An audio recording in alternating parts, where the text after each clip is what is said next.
চিংড়ি মাছ দিয়ে ডাল খেয়েছেন কখনো? যদি খেয়ে না থাকেন তাহলে এই ভিডিওটা আপনার জন্য।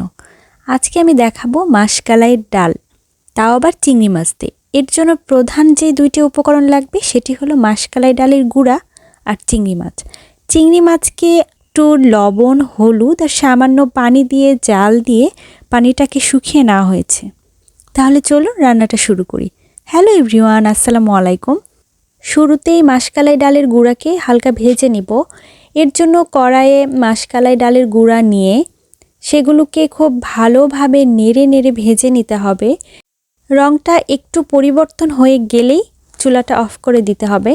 এরপরে যতটুকু রান্না করা হবে ঠিক ততটুকু নিয়ে বাকিগুলো এয়ারটাইট কন্টেনারে রেখে দেওয়া হয়েছে। রাইস কুকারের পটের 3 ভাগের 2 ভাগ আমি নিয়েছি রান্না করার জন্য। যেই পাতিলে রান্না করব সেই পাতিলে মাশকালাইয়ের ডালের গুঁড়া দিয়ে দিব।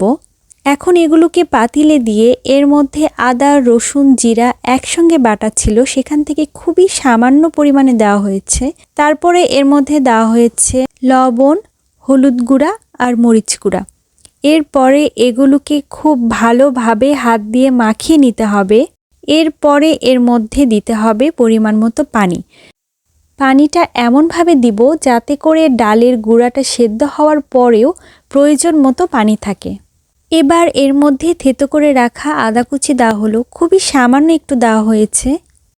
এবার চুলাটা অন করে দিব আর ঘন ঘন নাড়তে থাকবো, কারণ শুরুর দিকে ডালটা নিচে লেগে যাওয়ার সম্ভাবনা থাকে। ডালে বলক আসার পরে অপেক্ষা করব ডালটা সেদ্ধ হওয়ার জন্য। এবার দিয়ে দেওয়া হলো চিংড়ি মাছগুলো। এবার এগুলোকে আরও বেশ কিছুক্ষণ জাল দিয়ে নেওয়া হবে। ডালের ঘনত্বটা আপনারা আপনাদের পছন্দ মতো রাখবেন। আমার পাতলা খেতেই বেশি ভালো লাগে, সেই কারণে ডালকে বেশি ঘন করিনি। বেশ কিছুক্ষণ জাল দিয়ে নেওয়ার পরে চুলাটা অফ করে দিব আর চলে যাব ডাল রান্নার একদম শেষ পর্যায়ে। এবার ডালে দিব বাগার। ডালে বাগার দেওয়ার জন্য লাগবে তেজপাতা, পেঁয়াজ কুচি, রসুন থেতো আর 5 ফোড়ন। এর জন্য একটা পাতিলে সরিষার তেল দেওয়া হয়েছে। তেলকে ভালোভাবে গরম করে এর মধ্যে তেজপাতা, পেঁয়াজ কুচি আর রসুন থেতো দিয়ে হালকা ভেজে নেব। তারপরে দিয়ে দিব 5 ফোড়ন, আর 5 ফোড়ন দিয়ে আরও বেশ কিছুক্ষণ ভাজবো, যতক্ষণ না পর্যন্ত 5 ফোড়নের সুঘ্রাণ বের হয়। এরপরে ডালগুলো দিয়ে দিব।